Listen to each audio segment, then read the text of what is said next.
மிதுன லக்னத்துல பிறந்தவங்களுக்கு இந்த மே மாசம் எப்படிப்பட்ட பொதுவான பலன்கள் உங்க வாழ்க்கையில நடக்கும் இதான் சுருக்கமா பார்க்குறோம். நம்ம இங்க மிதுன ராசிக்கு பலன் பார்க்கல, மிதுன லக்னத்துக்கு பலன் பார்க்குறோம். எல்லாருக்கும் உங்களுடைய ராசி தெரியும், ஆனா அத்தனை பேருக்கு உங்க லக்னம் தெரியும்னு தெரியாது. நிறைய பேருக்கு தெரியுது, நிறைய பேருக்கு தெரியல. ஸோ லக்னம் தான் நம்ம வாழ்க்கையினுடைய அடிப்படை. அதுல இருந்து தான் நம்ம ஆரம்பத்துல இருந்து கடைசி வரைக்கும் நம்ம வாழ்க்கையில நடக்கக்கூடிய நிகழ்வுகள் இருக்கு. பொதுவாக எல்லாரும் ராசி பலன் போடுறாங்க, நம்ம இங்க லக்ன பலன் போடுறோம். பாருங்க, நம்முடைய அஸ்ட்ரோசேகர்ல வருங்காலங்கள்ல ஒவ்வொரு மாதத்திலையும் உங்களுடைய லக்னத்திற்கான பலன்களை தொடர்ச்சியா போட இருக்கிறோம். நீங்க யாரெல்லாம் உங்களுக்கு பலன் ராசி பலன் பார்க்கணும்னு நினைக்கிறவங்க, என்னுடைய அபிராமி சேகர் யூடியூப் சேனல்ல அதுல சனி பயிற்சி, குரு பயிற்சி, ராகு பயிற்சி பலன் போடுறேன், வார பலன்கள் போடுறேன், தமிழ் மாத பலன்கள் போடுறேன். விருப்பம் உள்ளவங்க அதுல போய் அந்த பலன்களை பாருங்க. இங்க இந்த மாதத்துல மிதுன லக்னத்துல பிறந்தவங்களுக்கு எப்படி இருக்கும்னு பார்க்குறோம்.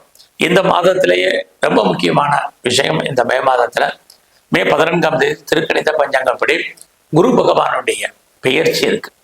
இது வரைக்கும் மிதுன லக்னத்துல பிறந்தவங்களுக்கு உங்களுடைய 12ஆம் இடத்துல சஞ்சரிச்சுட்டு இருந்த குரு இப்ப 14ஆம் தேதிக்கு அப்புறம் உங்க லக்னத்துக்கு வர்றார். இது மிகப்பெரிய உங்களுக்கு ஒரு நன்மையை செய்ய இருக்கார். லக்னத்திலே குரு இருக்கிறது உங்களுக்கு இயற்கையிலேயே தெய்வ அனுகூலம் கிடைப்பதற்கான ஒரு மாதமாக இனி வருங்காலங்கள்ல உங்களுக்கு உண்டு. அடுத்தபடியாக மே மாதம் 18ஆம் தேதி குரு பயிற்சியான 4 நாட்கள் கழித்து ராகு பயிற்சி. ராகு பகவான் பார்த்தீங்கன்னா இது வரைக்கும் உங்களுடைய 10ஆம் இடத்துல இருந்து ஒரு 9ஆம் இடத்துக்கு வர்ற. கேது பகவான் உங்களுடைய மிதுன லக்னத்துக்கு 4ஆம் இடத்துல இருந்து 3ஆம் இடத்துக்கு வர்ற. ஆக குரு, சனி, ராகு, கேது இவங்க இருக்கக்கூடிய இடம், நம்ம பார்க்கக்கூடிய பார்வை, இவங்க சஞ்சாரம் பண்ணக்கூடிய நட்சத்திர சாரம், மற்ற கிரகங்கள், இது அத்தனை கணக்கில் எடுத்துக்கிட்டு உங்களுக்கு மிதுன லக்னத்துல பிறந்தவங்களுக்கு எப்படி இருக்கும் அப்படிங்கிறத தான் இப்ப பார்க்குறோம். நான் முதலே சொல்லிட்டேன், உங்களுக்கு தெய்வ அனுகூலம் இந்த மாதம் 14ஆம் தேதிக்கு அப்புறம் வருது. ஸோ இது வரைக்கும் யாருக்கெல்லாம் வீட்டில் நல்லது நடக்கலை, குறிப்பாக சுபகாரியங்கள் நடக்காமல் இருக்கு, அல்லது தள்ளி போயிட்டு இருக்கு, அல்லது டிலே ஆயிட்டு இருக்கு அப்படின்னு யாரெல்லாம் ஃபீல் பண்றீங்களோ, உங்களுக்கு இந்த மாதம் 14ஆம் தேதிக்கு அப்புறம் குடும்பத்துல சுபகாரியங்கள், சுப நிகழ்ச்சிகள் நடக்கும். நீங்களும் அந்த நிகழ்ச்சிகள்ல கலந்துருப்பீங்க. அது மட்டுமல்ல, மற்ற விஷயங்கள்லையும் நீங்க கலந்து கொள்வதற்கான வாய்ப்பு உங்களுக்கு இருக்கு. அது மட்டுமல்ல, இந்த மாதம் 14ஆம் தேதிக்கு அப்புறம் யாரெல்லாம் வீட்டுல ரொம்ப நாளா குடும்பத்துல நீங்க குழந்தை பாக்கியத்தை எதிர்பார்த்து காத்துட்டு இருக்கீங்களோ, கண்டிப்பா தெய்வ அனுகூலத்தால் குழந்தை உண்டு. இது வரைக்கும் குழந்தைக்காக பெரிய லெவல்ல ட்ரீட்மெண்ட் எடுத்து சக்சஸ் ஆகாதவங்களுக்கு ட்ரீட்மெண்ட் ஏதோ ஒரு விதத்துல சக்சஸ் ஆகும். இதுவும் இந்த மாதத்துல மிதுன லக்னத்துல பிறந்தவங்களுக்கு இருக்கு. அது மட்டுமல்ல, இந்த காலகட்டங்கள்ல யாரெல்லாம் பெரிய லெவல்ல கலைத்துறையில இருக்கீங்களோ, புகழ் அந்தஸ்து கிடைப்பதற்கான வாய்ப்பு இதுவும் இந்த மாதம் உண்டு. எதிர்பாராத தெய்வ தரிசனம், ஆலய தரிசனம் உங்களுக்கு அமையும். இது அத்தனையுமே இருக்கு. இந்த மாதம் 14ஆம் தேதிக்கு அப்புறம் நீங்க கையில பணம், தனம், பொருள் இருப்பதற்கான வாய்ப்புகள் நிறைய உண்டு. இந்த மாதம் உங்களுடைய குழந்தைகள் இருந்தால் குழந்தைகளுக்காக செலவு பண்ண வேண்டிய காலகட்டங்கள் நிறையவே இருக்கு. உங்களுடைய முயற்சி ஸ்தலத்துல இந்த மாதம் 18ஆம் தேதிக்கு அப்புறம் கேது பகவான் வருவார். அந்த காலகட்டங்கள்ல நீங்க முயற்சி பண்ணுங்க. ஒரு பக்கம் உங்களுடைய முயற்சி சக்சஸ் ஆகிற மாதிரி தோற்றம் இருக்கு. இந்த மாதத்துல நீங்க பெரிய லெவல்ல உங்களுடைய ப்ராஜெக்ட் எதுவும் வேண்டாம், கொஞ்சம் யோசித்து செய்யுங்க. ஏன்னா உங்களுடைய முயற்சி ஸ்தானத்துல கேது வந்திருந்தாலும் கூட அவர் வாங்கின சாரங்கள் அவ்வளவு தூரத்துக்கு சிறப்பான, அவங்க 12ஆம் இடத்துல இருக்கிறாங்க. ஒரு தடவைக்கு 2-3 தடவை சின்ன சின்ன காரியங்களாக இருந்தாலும் நம்ம ட்ரை பண்ணா மட்டும்தான் பெருசா சக்சஸ் ஆகிறதுக்கான வாய்ப்புகள் இருக்கு. அதனால கொஞ்சம் நீங்க இந்த மாதம் அடக்கி வாசிங்க. யாரை நம்புறது, யாரை நம்ப வேண்டாங்கிற மாதிரியான ஒரு சூழ்நிலைகள் வரும். நீங்க இந்த காலங்கள்ல யாரோட தொடர்பு கொள்ளணும்னு நினைக்கிறீங்களோ அவங்களோட நேரடியான தொடர்பு கொள்ளுங்க. ஸோ தேவையில்லாத மற்றவங்களுடைய ஒப்பீனியன் கேட்கணுங்கிற அவசியம் இல்லை. மற்றவங்களுடைய கருத்துக்கள் இந்த மாதம் கேட்டீங்கன்னா உங்களுடைய காரியங்கள் எதுவும் பெரிய லெவல்ல சக்சஸ்ஃபுல் ஆகிறதுக்கான வாய்ப்பு கொஞ்சம் குறைவு.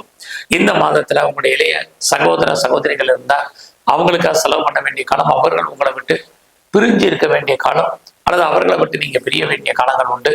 இதேதான் உங்களுடைய நெருங்கிய உறவினர்கள் விஷயத்திலையும். ஸோ இந்த காலகட்டங்கள்ல யாருக்கெல்லாம் ரொம்ப நாளா உங்களுடைய சொத்து எது விற்காம இருக்கு, என்னுடைய ப்ராப்பர்ட்டி விற்கல, நல்ல விலைக்கு சேல் ஆகும் தெரியல, எப்போ விற்கும் தெரியல அப்படின்னு ஃபீல் பண்றவங்க அத்தனை பேருக்கும் உங்களுடைய ப்ராப்பர்ட்டி விற்பதற்கான வாய்ப்பு இருக்கு. அது மட்டும் இல்ல, நீங்க வீடு மாறணும்னு நினைச்சவங்களுக்கு வீடு மாற்றம் இருக்கு, இடம் மாறணும்னு நினைச்சவங்களுக்கு இடமாற்றம் உண்டு, ஊர் மாறணும்னு நினைச்சவங்களுக்கு ஊர் மாற்றங்கள். முற்றிலும் நீங்க புதிய சூழ்நிலைகள், புதிய இடங்கள்ல வாழ்க்கை நடத்துவதற்கான வாய்ப்பு, இது அத்தனையும் உங்களுக்கு இருக்கு. இந்த மாதம் 23ஆம் தேதி வரைக்கும் யாரெல்லாம் கல்வியில கான்சென்ட்ரேட் பண்றீங்களோ உங்களுடைய எஜுகேஷன் நல்லா இருக்கு. குறிப்பா உங்களுடைய 4ஆம் இடத்தை சனி பகவான் பார்த்துட்டே இருக்கார். இந்த காலகட்டங்கள்ல யாரெல்லாம் பெரிய லெவல்ல ப்ரொடக்ஷன் பண்றீங்க, ஆக உற்பத்தி சார்ந்த துறைகள்ல இருக்கிறவங்க அல்லது மேனுஃபேக்சரிங் லைன்ல இருக்கிறவங்க, உங்களுக்கு உங்களுடைய உற்பத்திக்கு தந்த சேல்ஸ் இருக்கு, அதுக்கு தந்த ப்ராஃபிட் உங்களுக்கு கிடைப்பதற்கான வாய்ப்பு இந்த மாதம் முழுவதுமே மிதுன லக்னத்துல பிறந்த உங்களுக்கு இருக்கு. ஸோ இந்த மாதத்துல உங்களுடைய உடல் ஆரோக்கியம், குறிப்பா அம்மாவுடைய உடல் ஆரோக்கியத்துல அதிக அளவுல கவனம் செலுத்துங்க. இந்த மாதம் உங்களுடைய மகிழ்ச்சி எப்படி இருக்குன்னு பார்க்கிற போது நல்லாவே இருக்கு. நீங்க இந்த மாதம் எதிர்பாராத என்டர்டைன்மெண்ட் இருக்கு, எதிர்பாராத டூர் அல்லது டிராவல் இருக்கு. பெரிய லெவல்ல உடலுழைப்பு இல்லாம நீங்க சம்பாத்தியம் பண்றதுக்கான வாய்ப்புகள் இந்த மாதம் உண்டு. யாரெல்லாம் பெரிய லெவல்ல ஷேர்ஸ்ல இன்வெஸ்ட்மெண்ட் பண்ணணும்னு ஆசைப்படுறீங்க அல்லது ட்ரேடிங் பண்ணணும்னு நினைக்கிறீங்க, நார்மல் இன்வெஸ்ட்மெண்ட்டே பண்ணுங்க. இந்த மாதம் நல்ல ப்ராஃபிட் இருக்கு. அது மட்டும் இல்ல, நீங்க மியூச்சுவல் ஃபண்ட்ல இன்வெஸ்ட்மெண்ட் பண்ணலாலும் சரி, குறிப்பா இன்ட்ரா ட்ரேடிங் பண்றவங்களா இருந்தாலும் சரி, ஷேர்ல இன்வெஸ்ட்மெண்ட் பண்றவங்க, லாட்டரி டிக்கெட் வாங்க நினைக்கிறவங்க, ரேஸ்ல இன்வெஸ்ட்மெண்ட் பண்ண நினைக்கிறவங்க, இந்த மாதம் மினிமமே உங்களுக்கு மேக்சிமமான லாபத்தை கொடுப்பதற்கான மாதமாக இருக்கு. லாபம் வருதுங்கிறதுக்காக நான் சொன்னேங்கிறதுக்காக பெரிய லெவல்ல லோன் வாங்கி இன்வெஸ்ட்மெண்ட் பண்றது, கடன் வாங்கி முதலீடு பண்றது வேண்டாம். விட்டதை பிடிக்கணும்னு ஆசைப்படாதீங்க. உங்களுக்கு குறிப்பா கிரிப்டோல பெரிய இன்வெஸ்ட்மெண்ட் வேண்டாம். இந்த மாதத்துல நீங்க யாரெல்லாம் கலைத்துறைகள் இருக்கீங்களோ, ஆய கலைகள் 64, இந்த 64 கலைகள்ல யாரெல்லாம் இருக்கீங்களோ உங்களுக்கு வருமானங்கள் சம்பாத்தியங்கள் அதிக அளவுல இருக்கு. புகழ் அந்தஸ்து கூடுவதற்கான வாய்ப்பும் நிறைய இருக்கு. ஸோ இந்த மாதத்துல உங்களுடைய ப்ரொஃபஷன் எப்படி இருக்கு, ஜாப் கரியர் எப்படி இருக்குன்னு பார்க்குறோம். அது பரவாயில்லை. இந்த மாதம் 23ஆம் தேதி வரைக்கும் வேலை உங்களுக்கு நல்லாவே இருக்கு. வேலையில் இருக்கக்கூடிய பிரச்சனைகளுடைய தன்மை குறையும். யாரெல்லாம் வேலையில ப்ரொமோஷனை எதிர்பார்க்குறீங்க, இன்க்ரிமெண்ட் எதிர்பார்க்குறீங்க, இன்சென்டிவ் போனஸ் எதிர்பார்த்து காத்துட்டு இருக்கீங்களோ உங்களுக்கு கிடைப்பதற்கான மாதமாக இந்த மாதம் இருக்கு. குறிப்பா இந்த மாதம் 23ஆம் தேதி வரைக்கும் வேலையில என்னெல்லாம் எதிர்பார்த்தீங்களோ அது அத்தனை இருக்கு. இந்த காலகட்டங்கள்ல நீங்க ஏதாவது லோனுக்கு அப்ளை பண்ணியிருந்தீங்கன்னா கிடைக்கும். என்ன பர்பஸ்க்காகலாம் நீங்க கடன் வாங்குறீங்களோ அந்த காரியங்கள் அத்தனையும் உங்களுக்கு ஃபுல்ஃபில் ஆகும். அது மட்டுமல்ல, இந்த மாதத்துல 23ஆம் தேதிக்குள்ள யாரெல்லாம் பெரிய லெவல்ல வழக்குகள் இருக்கோ, நீங்க வழக்குகள்ல இருந்து விடுபடுவதற்கு அல்லது வழக்குகளை நீங்க வெற்றி கொள்வதற்கான வாய்ப்பு நிறைய உண்டு. இந்த காலங்களில் நல்ல வேலையாட்களை எதிர்பார்த்து காத்திருக்கீங்க. சர்வெண்ட் எல்லாம் இருக்கும். எல்லா விதமான காம்படிட்டிவ் எக்ஸாமினேஷன்லையும் நீங்க சக்சஸ் பண்ணுவீங்க. அதுலேயும் இந்த மே மாதத்துல மே 14க்கு அப்புறம் யாரெல்லாம் நீங்க திருமணம் நடக்கலையோ உங்களுக்கு திருமணம் உண்டு. இறையர்களால் உங்களுக்கு நல்ல விதமாக அதெல்லாம் நடக்கும். இந்த காலங்களில் பெரிய லெவல்ல பிஸ்னஸ் நீங்க பண்ணிட்டு இருந்தீங்கன்னா உங்களுடைய பிஸ்னஸ்ல மிகப்பெரிய லாபம் வருமானம் 14ஆம் தேதிக்கு அப்புறம் ஒரு பேச்சுக்கு அப்புறம் உங்களுக்கு இருக்கு. அது மட்டும் இல்ல, பார்ட்னர்ஷிப்போட பிஸ்னஸ் பண்ணீங்கன்னாலும் பார்ட்னர் லாபம் அடைவார். யாரெல்லாம் எக்ஸ்போர்ட் பண்றீங்க, இம்போர்ட் பண்றீங்களோ உங்களுடைய ஏற்றுமதி இறக்குமதி தொழில அவுட்ஸ்டாண்டிங் பணங்கள் அத்தனையும் உங்க கைக்கு வருவதற்கான வாய்ப்பு 14ஆம் தேதிக்கு அப்புறம் இருக்கு. யாரெல்லாம் ஹையர் எஜுகேஷன் பண்றீங்களோ நல்லா இருக்கு.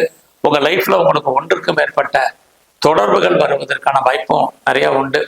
இந்த மாதத்துல பெரிய லெவலில் நான் ஸ்டார்ட் அப் கம்பெனி ஆரம்பிக்கிறேன் அப்படிங்கிறவங்களுக்கு அதுக்கான ஆப்பர்ச்சுனிட்டி இருக்கு. தொழில் முனைவோராக வரணும், ஒரு இண்டஸ்ட்ரியலிஸ்டா வரணும்னு நினைக்கிறவங்களுக்கு அதுக்கான சூழ்நிலைகள் நிறையவே உண்டு. உங்களுடைய மூத்த சகோதர சகோதரிகளால் உங்களுக்கு நன்மை, உங்களுடைய ஆண் நண்பர்களால் உங்க வாழ்க்கையில் மிகப்பெரிய மாற்றம் முன்னேற்றம் இது அத்தனையும் இருக்கு.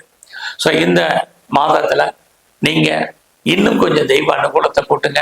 மிகப்பெரிய மாற்றங்கள் இருக்கு. எங்கெல்லாம் சிவ ஆலயங்கள் இருக்கோ அங்கெல்லாம் சிவ தரிசனம் பண்ணுங்க. குறிப்பா இந்த மாதம் முழுவதும் விநாயகருடைய வழிபாடு பண்ணுங்க. எங்கெல்லாம் சித்தர்களுடைய ஜீவ சமாதி இருக்கோ நேரம் இருக்கும் போதெல்லாம் போங்க. துர்க்கையும் காளியும் நல்ல தரிசனம் பண்ணுங்க. இன்னும் உங்க வாழ்க்கை நல்லது நடப்பதற்கான வாய்ப்புகள் உண்டு. நன்றி, வணக்கம்.